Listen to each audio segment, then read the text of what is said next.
Hello friends, दो दिल एक जान के आने वाले एपिसोड में आप देखेंगे कि अंतरा रघु से कहती है कि रघु, मुझे लगता है कि दया माई मुझे पसंद नहीं करती है। रघु कहता है कि ऐसी बात नहीं है, तुम्हें ऐसा ही लगता है। माई बहुत नरम दिल की है, बाहर से नारियल की तरह और अंदर से उसके पानी की तरह, तो तुम टेंशन नहीं लेना। यहाँ पे दुकान पे पहुँच जाते हैं अंतरा, और अंतरा कहती है कि यहाँ पे अपने दाढ़े दूढ़े लगा के नहीं दाम काम करवाना, तुम चुपचाप रहना है।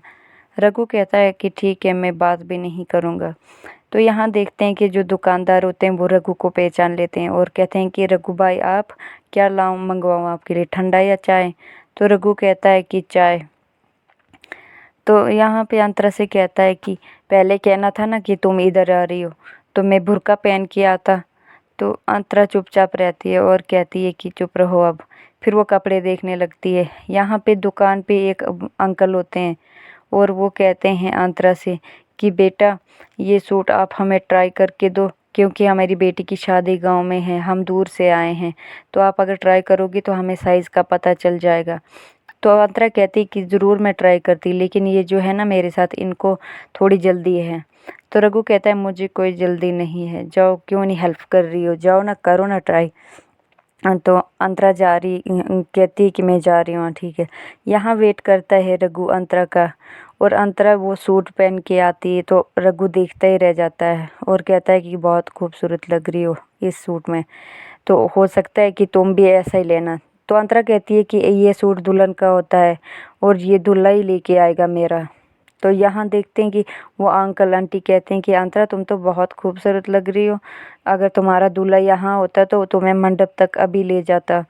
तो फिर यहाँ देखते हैं कि आज दया माई आजी के कपड़े पैक कर रही होती हैं।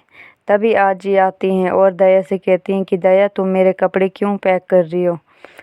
तो दया माई कहती हैं कि तुम गांव जा रही हो इसलिए। तो यहाँ रघु देखते हैं कि रघु भी आ जाता है। फिर आजी कहती हैं कि क्यों गांव क्यों जाना है मैंने?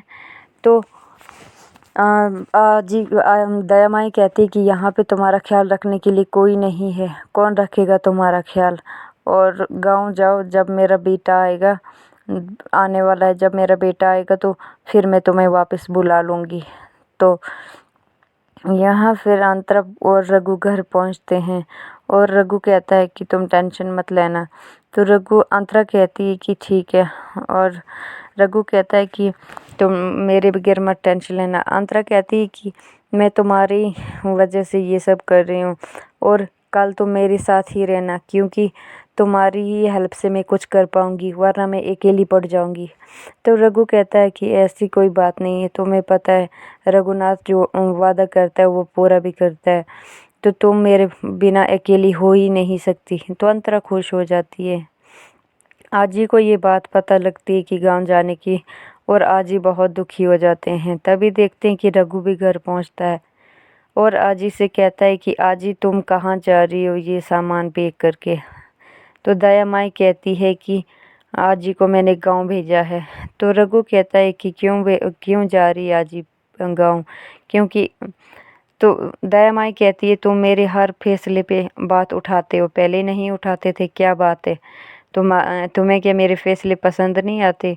ये सब सुन के ये दूसरे भी खुश हो जाते हैं।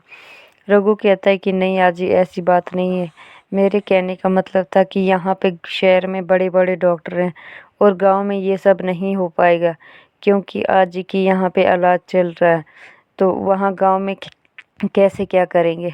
तो दया माई जाके गाड़ी में बैठ जाती है, कहती हैं कि जो काम मेरा कोई नहीं करेगा तो मैं खुद भी कर सकती हूँ, और आजी को कहती हैं कि आजी जल्दी चलो और गाड़ी में बैठो। तो यहाँ पे रघु कहता है कि आजी, दया माई आप नीचे उतरो, मेरे होते हुए आप ऐसे गाड़ी नहीं चला सकती। तो दया माई कहती है कि तुमने शायद मेरे से ज़रूरी कोई काम होगा यहाँ पे, मैं खुद ही आजी को छोड़ने चली जाती हूँ रेलवे स्टेशन। तो रघु कहता है कि हाथ जोड़ कर कहता है कि प्लीज़ तुम नीचे उतरो, आज के बाद मेरे से ऐसी गलती कभी नहीं होगी। तो वो नीचे उतर जाती हैं। फिर यहाँ रघु के कपड़े लाते हैं, क्योंकि रघु के कपड़े भी पैक किए होते हैं। यहाँ पे आजी से कहती हैं कि तुम अपना ध्यान रखना और पैसे की ज़रूरत पड़ेगी तो ज़रूर मुझे याद करना। तो आजी कहती हैं कि ठीक है। यहाँ पे दया माई कहती है कि जब पहुँचोगी तो मुझे फ़ोन कर देना गाँव। तो आजी कहती हैं कि ठीक है। फिर रघु दया माई का आशीर्वाद लेता है और कहता है कि अब मैं जाता हूँ आजी को पहुँचाने।